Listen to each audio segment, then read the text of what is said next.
de cómo un personaje llegó a ser el maestro y el autor su aprendiz. Discurso del Premio Nobel de Literatura José Saramago en el año 1998. El hombre más sabio que he conocido en toda mi vida no sabía leer ni escribir. A las 4 de la madrugada, cuando la promesa de un nuevo día aún venía por tierras de Francia, se levantaba del catre y salía al campo, llevando hasta el pasto la media docena de cerdos de cuya fertilidad se alimentaban él y la mujer. Vivían de esta escasez mis abuelos maternos, de la reducida crianza de cerdos que después del desmame eran vendidos a los vecinos de la aldea. Asinhaga era su nombre, en la provincia del Ribatejo. Se llamaban Jerónimo Melino y Josefa Caizana, esos abuelos, y ambos eran analfabetos. En el invierno, cuando el frío de la noche asediaba hasta el punto en que el agua de los cántaros se helaba dentro de la casa, recogían de las pocilgas a los lechones más débiles y los llevaban a su cama. Debajo de las mantas rústicas, el calor de los humanos libraba a los animalillos del congelamiento, de una muerte cierta. Aunque fuera gente de buen carácter, no era por la belleza de su alma compasiva que los dos viejos procedían así. Lo que les preocupaba, sin sentimentalismos ni retóricas, era proteger su pan de cada día con la naturalidad de quien, para mantener la vida, no aprendió a pensar más de lo que es indispensable. Ayudé muchas veces al abuelo Jerónimo en sus andanzas de pastor. Cavé con frecuencia la tierra del huerto anexo a la casa y corté leña para la lumbre. En muchas ocasiones, dando vueltas y vueltas a la gran rueda de hierro que accionaba la bomba, hice subir agua del pozo comunitario y la transporté al hombro. Muchas veces, a escondidas de los guardas de las cosechas, fui con mi abuela, también de madrugada, abastecidos de rastrillo, paño y cuerda, a recoger en los rastrojos la paja suelta que después habría de servir como lecho del ganado. Y algunas veces, en noches calientes de verano, después de la cena, mi abuelo me decía: José, hoy vamos a dormir los dos debajo de la higuera. Había otras dos higueras, pero aquella, ciertamente por ser la mayor y la más antigua, por ser la de siempre, era para todas las personas de la casa la higuera. Más o menos por antonomasia, palabra erudita que sólo muchos años después iría a conocer y a saber lo que significaba. En medio de la paz nocturna, entre las ramas altas del árbol, una estrella se me aparecía y después, lentamente, se escondía tras de una hoja, y mirando en otra dirección, tal como un río corriendo en silencio por el cielo cóncavo, surgía la claridad traslúcida de la Vía Láctea, el camino de Santiago, como todavía le llamábamos en la aldea. Mientras el sueño llegaba, la noche se poblaba con las historias y los sucesos que mi abuelo iba contando. Leyendas, apariciones, asombros, episodios singulares, muertes antiguas, escaramuzas de palo y piedra, palabras de antepasados, un incansable rumor de memorias que me mantenía despierto, al mismo tiempo que suavemente me acunaba. Nunca pude saber si él callaba cuando descubría que me había dormido, o si continuaba hablando para no dejar a medias la respuesta a la pregunta que invariablemente le hacía en las pausas más demoradas que él, calculadamente, introducía al relato. Y después, tal vez repitiese las historias para sí mismo, quizá para no olvidarlas, quizá para enriquecerlas con nuevos artilugios. En aquella edad mía y en aquel tiempo de todos nosotros, no será necesario decir que yo imaginaba que este abuelo era dueño de toda la ciencia del mundo. Cuando con la primera luz de la mañana el canto de los pájaros me despertaba, él ya no estaba allí, se había ido al campo con sus animales, dejándome dormir. Entonces me levantaba, doblaba la manta y descalzo. En la aldea anduve siempre descalzo hasta los 14 años, todavía con pajas enredadas en el pelo. Pasaba de la parte cultivada del huerto a la otra, donde se encontraban las posilgas, al lado de la casa. Mi abuela, ya levantada antes que todos, me daba una gran taza de café con trozos de pan y me preguntaba si había dormido bien. Si le contaba algún mal sueño nacido de las historias del abuelo, ella siempre me tranquilizaba. No hagas caso, en sueños no hay firmeza. Pensaba entonces que ella, aunque también fuese una mujer muy sabia, no alcanzaba las alturas de mi abuelo, que tumbado debajo de la higuera, con el nieto José al lado, era capaz de poner el universo en movimiento apenas con 2 palabras. Muchos años después, cuando él ya se había ido de este mundo y yo era un hombre hecho, vine a comprender que también la abuela creía en los sueños. Otra cosa no podía significar que una noche sentada ante la puerta de su pobre casa, donde entonces vivía sola, mirando las estrellas mayores y menores, hubiese dicho estas palabras: El mundo es tan bonito y yo tengo tanta pena de morir. No dijo miedo de morir, dijo pena de morir, como si la vida de pesado y continuo trabajo que había sido la suya, en aquel momento casi final, estuviera recibiendo la gracia de una suprema y última despedida, el consuelo de la belleza revelada, justo allí en su casa, tan especial en el mundo, porque en ella vivió gente capaz de dormir con cerdos como si fuesen sus propios hijos, gente que tenía pena de irse de la vida solo porque el mundo era bello, gente como mi abuelo Jerónimo, pastor y contador de historias, que al presentir que la muerte venía a buscarlo, se despidió de los árboles de su huerto uno por uno, abrazándolos y llorando porque sabía que no los volvería a ver. Muchos años después, escribiendo por primera vez sobre mi abuelo Jerónimo y mi abuela Josefa, omití decir que ella había sido, según cuantos la conocieron de joven, de una belleza inusual. Tuve conciencia de que estaba transformando a las personas comunes en personajes literarios, y que esa era, probablemente, la manera de no olvidarlos, dibujando y volviendo a dibujar sus rostros con el lápiz siempre cambiante del recuerdo, coloreando e iluminando la monotonía de una cotidianidad opaca y sin horizontes, como quien va recreando sobre el inestable mapa de la memoria la irrealidad sobrenatural del país en que decidió vivir. La misma actitud de espíritu que, después de haber evocado la fascinante y enigmática figura de un cierto bisabuelo berebere, me llevaría a describir más o menos en estos términos un viejo retrato, hoy ya con casi 80 años, donde mis padres aparecen.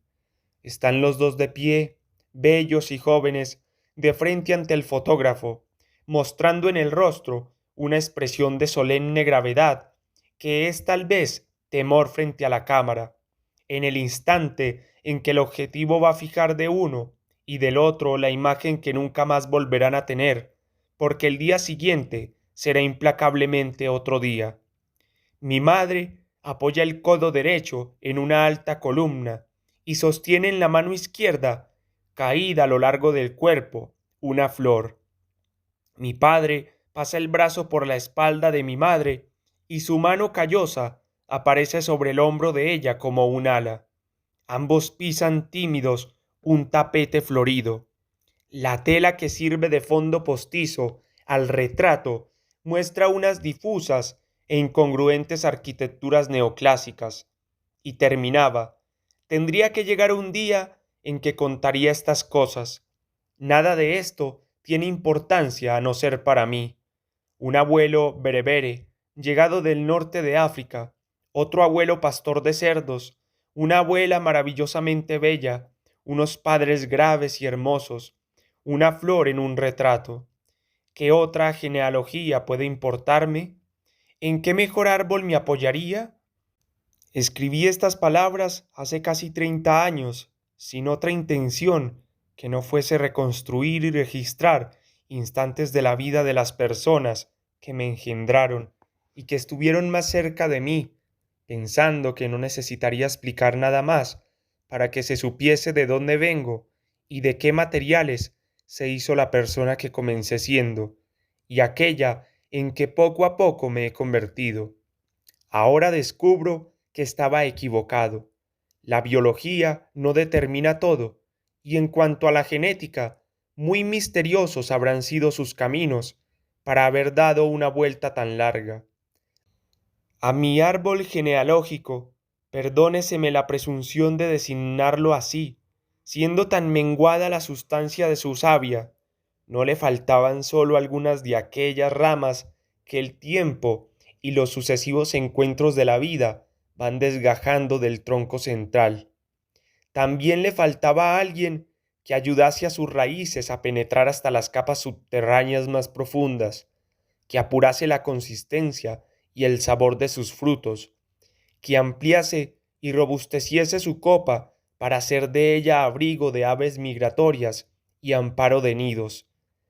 Al pintar a mis padres y a mis abuelos con tintas de literatura, transformándolos de las simples personas de carne y hueso que habían sido en personajes, de otro modo, constructores de mi vida, estaba sin darme cuenta, trazando el camino por donde los seres que habría de inventar, los otros, los efectivamente literarios, fabricarían y traerían los materiales y herramientas que, finalmente, en lo bueno y en lo desafortunado, en lo bastante y en lo insuficiente, en lo ganado y en lo perdido, en aquello que es defecto pero también es exceso, acabarían haciendo de mí la persona en que hoy me reconozco, creador de esos personajes y al mismo tiempo criatura de ellos. En cierto sentido, se podría decir que letra a letra, palabra a palabra, página a página, libro a libro, he venido sucesivamente implantando en el hombre que fui los personajes que creé.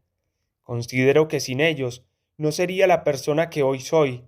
Sin ellos, tal vez mi vida no hubiese logrado ser más que un esbozo impreciso, una promesa como tantas otras que de expectativa no consiguió pasar, la existencia de alguien que tal vez pudiese haber sido y no llegó a ser.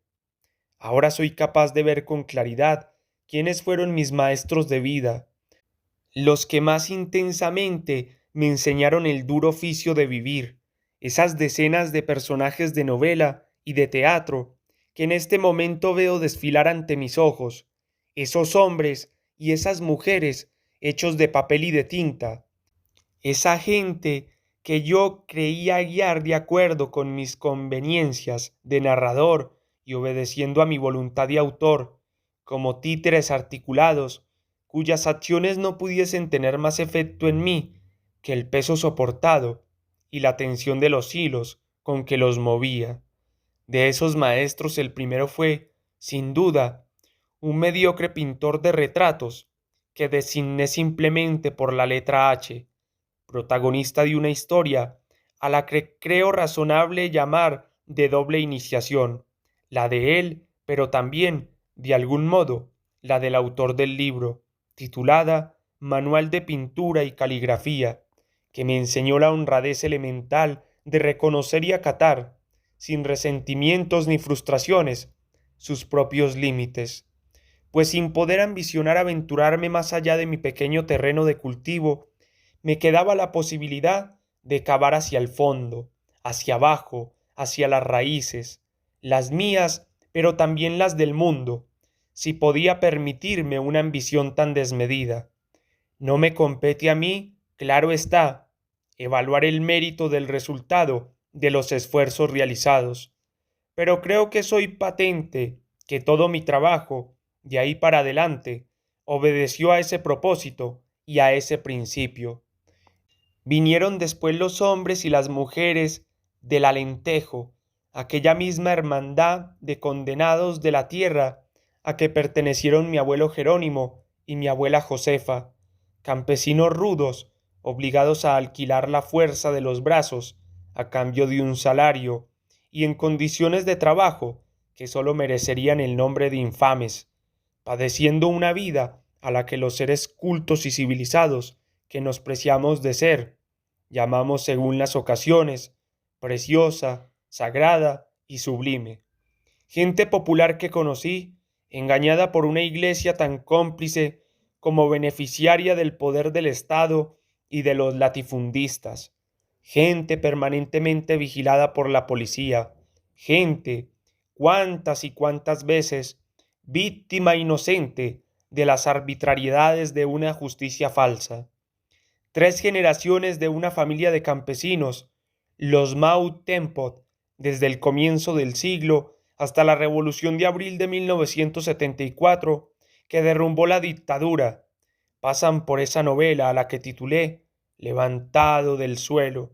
Y fue con tales hombres y mujeres del suelo levantados, personas reales primero, figuras de ficción después, con las que aprendí a ser paciente, a confiar y a entregarme al tiempo, a ese tiempo que simultáneamente nos va construyendo y destruyendo para de nuevo construirnos y una vez más destruirnos. No tengo la certidumbre de haber asimilado de manera satisfactoria aquello que la dureza de las experiencias tornó virtud en esas mujeres y en esos hombres, una actitud naturalmente estoica ante la vida, teniendo en cuenta, sin embargo, que la lección recibida, pasados más de 20 años, permanece intacta en mi memoria, que todos los días la siento presente en mi espíritu como una insistente convocatoria.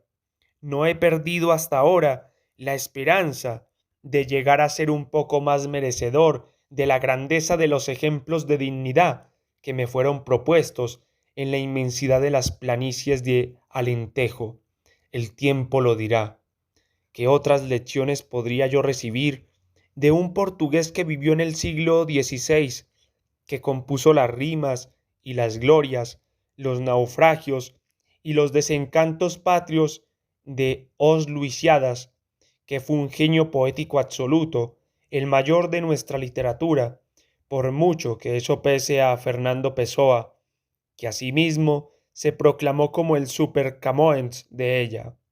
Ninguna enseñanza a mi alcance, ninguna lección que yo fuese capaz de aprender, salvo la más simple que podría darme el hombre Luis Vaz de Camões en su extrema humanidad, la humildad orgullosa de un autor que va llamando a todas las puertas en busca de quien esté dispuesto a publicar el libro que escribió, sufriendo por eso el desprecio de los ignorantes de sangre y casta, la indiferencia desdeñosa de un rey y de su compañía de poderosos, el escarnio con que desde siempre el mundo ha recibido la visita de los poetas, de los visionarios y de los locos. Al menos una vez en la vida, todos los autores tuvieron o tendrán que ser Luis de Camões, aunque no escriban las redondillas de sobolos ríos, entre hidalgos de la corte y censores del santo oficio, entre los amores de antaño y las desilusiones de la vejez prematura, entre el dolor de escribir y la alegría de haber escrito. Fue a este hombre enfermo que regresa pobre de la India, a donde muchos solo iban para enriquecerse. Fue a este soldado ciego de un ojo y golpeado en el alma, a este seductor sin fortuna, que no volverá nunca más a perturbar los sentidos de las damas de palacio, a quien yo puse a vivir en el palco de la pieza de teatro llamada ¿Qué faré con este libro? ¿Qué haré con este libro? En cuyo final resuena otra pregunta, aquella que importa verdaderamente, aquella que nunca llegará a tener respuesta suficiente. ¿Qué haréis con este libro? Humildad orgullosa fue esa de llevar debajo del brazo una obra maestra y verse injustamente rechazado por el mundo. Humildad orgullosa también y obstinada la de pensar para qué servirán mañana los libros que vamos escribiendo hoy, y luego dudar que consigan perdurar largamente. ¿Hasta cuándo las razones tranquilizadoras que quizá no estén siendo dadas o que estamos dándonos a nosotros mismos. Nadie se engaña mejor que cuando consiente que lo engañen otros. Se aproxima ahora un hombre que dejó la mano izquierda en la guerra y una mujer que vino al mundo con el misterioso poder de ver lo que hay detrás de la piel de las personas. Él se llama Baltasar Mateus y tiene el apodo de Siete Soles. A ella la conocen por Vilmunda y también por el apodo de Siete Lunas que le fue añadido después, porque está escrito que donde haya un sol habrá una luna, y que sólo la presencia conjunta y armoniosa de uno y otro tomará habitable, por el amor, la tierra. Se aproxima también un padre jesuita llamado Bartolomeut, que inventó una máquina capaz de subir al cielo y volar sin otro combustible que la voluntad humana, aquella que según se viene diciendo, todo lo puede, aunque no pudo, o no supo, o no quiso, hasta hoy, ser el sol y la luna de la simple bondad o del todavía más simple respeto. Son tres locos portugueses del siglo XVIII, en un tiempo y en un país donde florecieron las supersticiones y las hogueras de la Inquisición, donde la vanidad y la megalomanía de un rey hicieron levantar un convento, un palacio y una basílica que asombrarían al mundo exterior. En el caso poco probable de que ese mundo tuviera ojos para ver a Portugal, tal como sabemos que los tenía Vilmunda para ver lo que estaba escondido.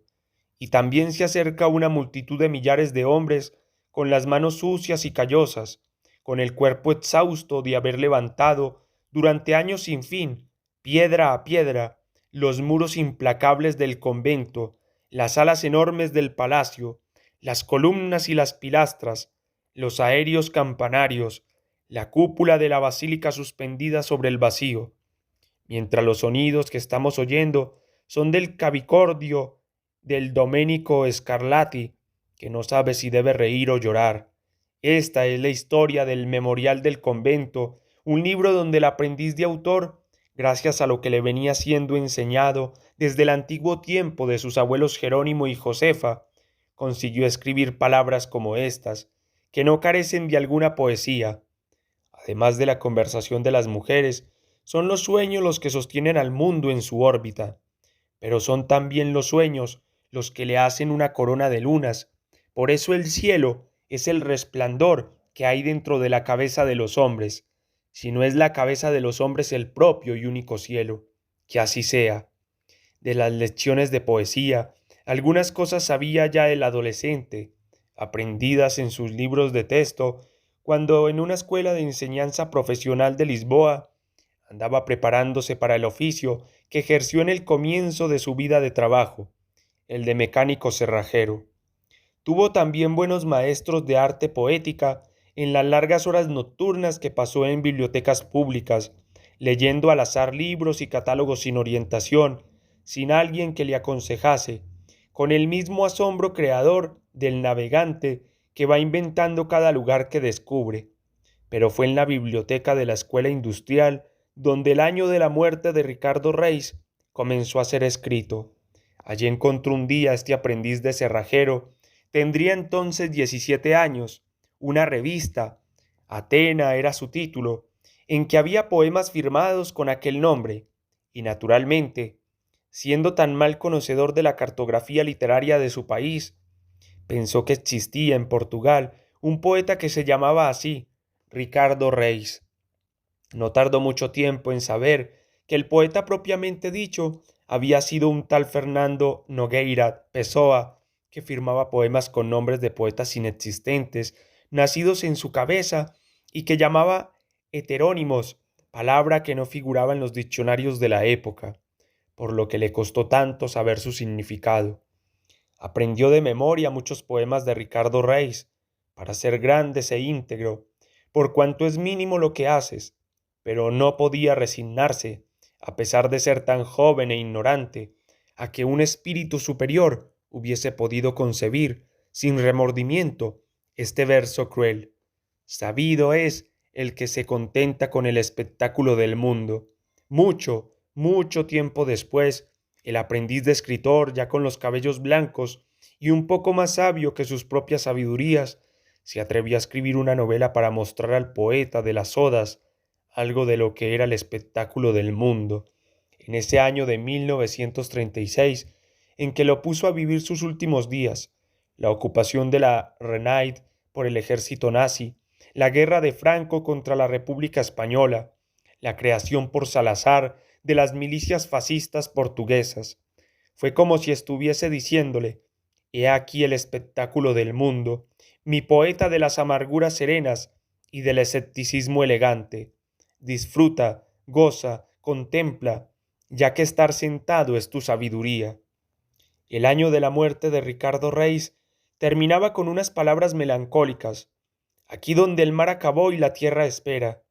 Por tanto, no habría más descubrimientos para Portugal, sino el destino de una espera infinita de futuros ni siquiera imaginables, el fado de costumbre, la saudade de siempre y poco más.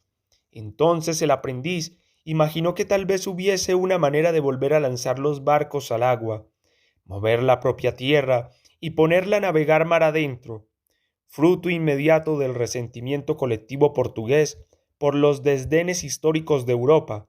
Sería más exacto decir, fruto de mi resentimiento personal, la novela que entonces escribí, La balsa de piedra, separó del continente europeo a toda la península ibérica, transformándola en una gran isla flotante, moviéndose sin remos ni velas, ni hélices, en dirección al sur del mundo, masa de piedra y tierra cubierta de ciudades, aldeas, ríos, bosques, fábricas, selvas bravías, campos cultivados con su gente y sus animales.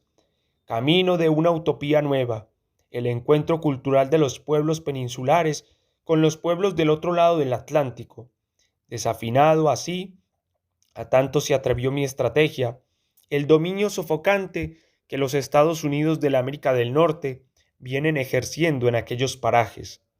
Una visión dos veces utópica entendería esta ficción política como una metáfora mucho más generosa y humana, que Europa, toda ella, deberá trasladarse hacia el sur de manera que, espiando sus abusos coloniales antiguos y modernos, pueda ayudar a equilibrar el mundo, es decir, Europa finalmente como ética. Los personajes de la balsa de piedra, dos mujeres, tres hombres y un perro, viajan incansablemente a través de la península mientras ella va surcando el océano. El mundo está cambiando y ellos saben que deben buscar en sí mismos las nuevas personas en que se convertirán, sin olvidar al perro que no es un perro como los otros. Eso les basta.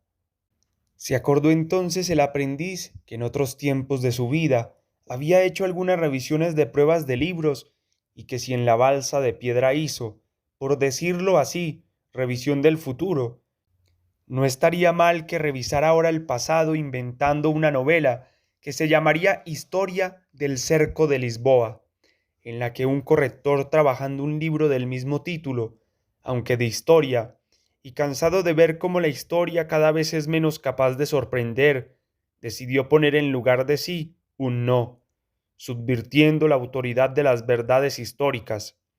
Raimundo Silva, nombre del corrector, es un hombre simple, vulgar que solo se distingue de la mayoría por creer que todas las cosas tienen su lado visible y su lado invisible y que no sabremos nada de ellas mientras no les hayamos dado la vuelta completa. De eso precisamente trata una conversación que tiene con el historiador. Así, le recuerdo que los correctores ya vieron mucho de literatura y vida. Mi libro, se lo aclaro, es de historia. No es mi propósito apuntar otras contradicciones, profesor.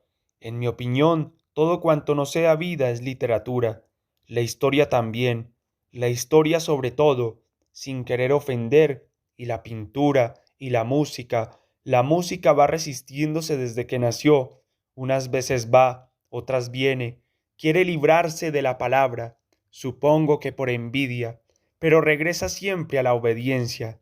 Y la pintura, mire, la pintura no es más que literatura hecha con pinceles. Espero que no se haya olvidado que la humanidad comenzó pintando mucho antes de saber escribir.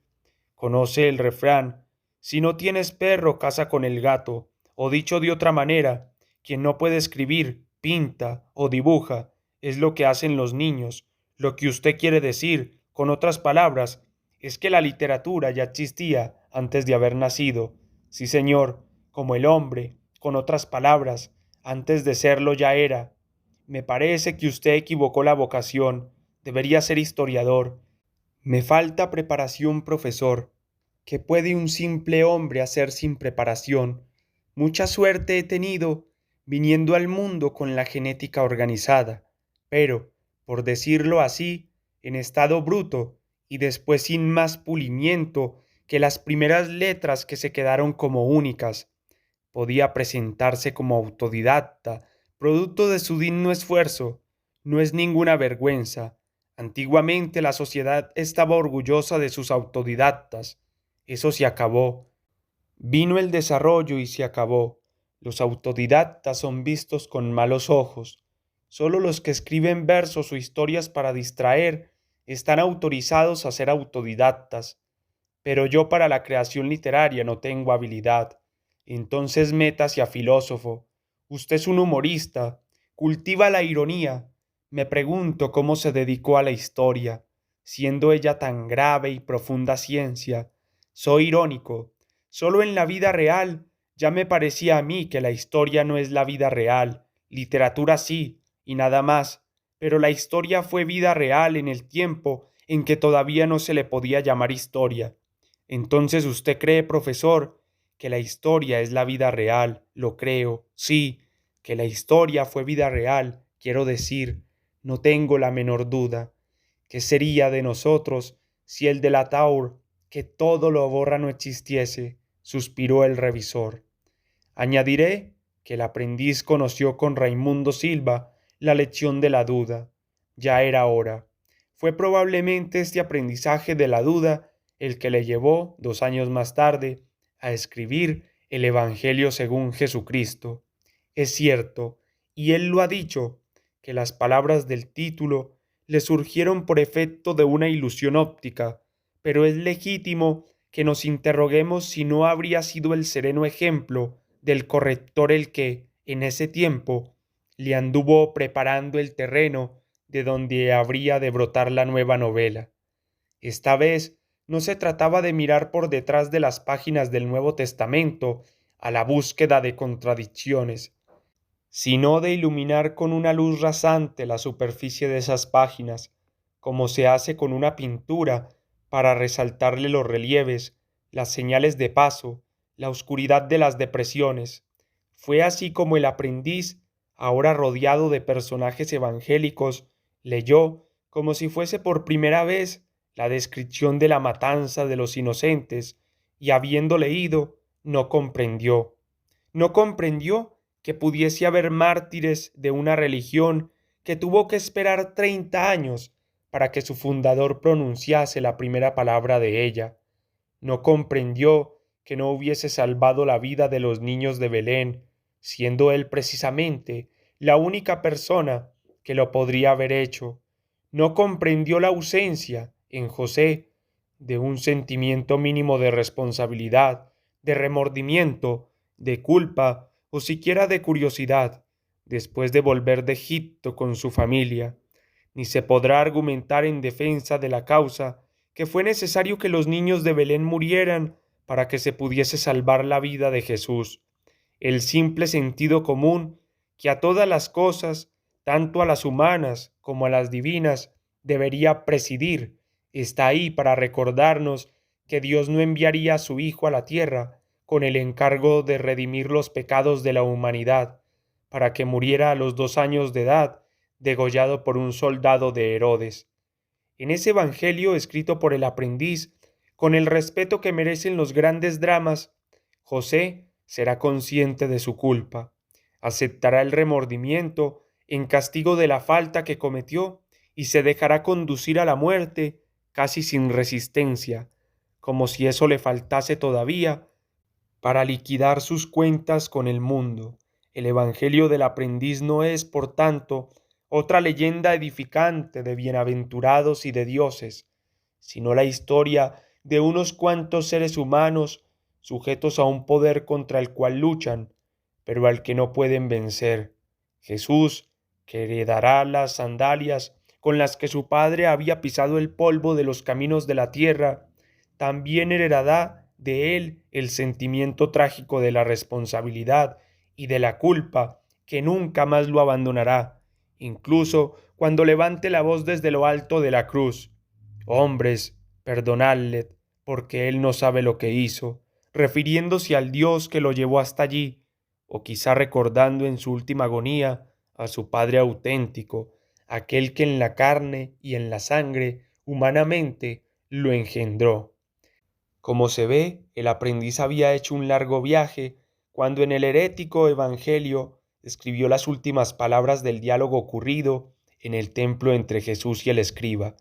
La culpa es un lobo que se come al hijo después de haber devorado al padre, dijo el escriba. Ese lobo de que hablas ya se ha comido a mi padre, dijo Jesús. Entonces solo falta que te devore, y tú en tu vida fuiste comido o devorado.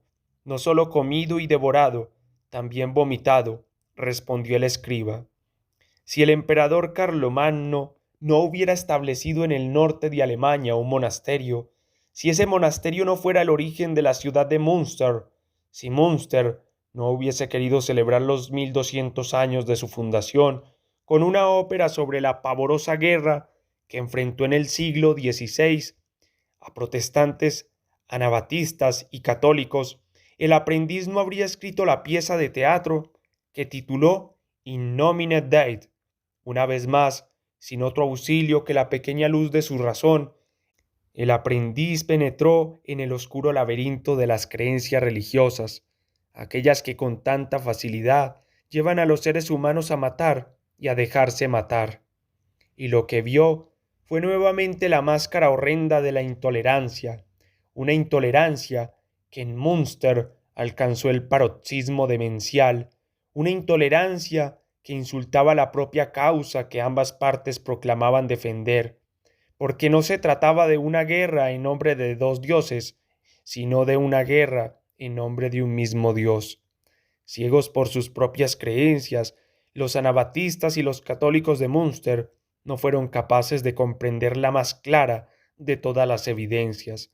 En el día del juicio final, cuando unos y otros se presenten a recibir el premio o el castigo que merecieron sus acciones en la tierra, Dios, si en sus decisiones se rige por algo parecido a la lógica humana, tendrá que recibir en el paraíso tanto a unos como a otros, por la simple razón de que unos y otros creían en él.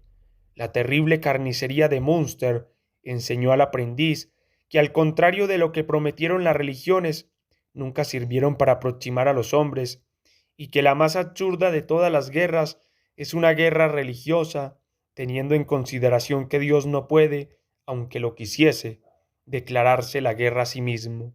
Ciegos, el aprendiz pensó, estamos ciegos, y se sentó a escribir el ensayo sobre la ceguera para recordar a sus lectores que usamos perversamente la razón cuando humillamos la vida, que la dignidad del ser humano es insultada todos los días por los poderosos de nuestro mundo, que la mentira universal ocupó el lugar de las verdades plurales, que el hombre dejó de respetarse a sí mismo cuando perdió el respeto que debía a su semejante.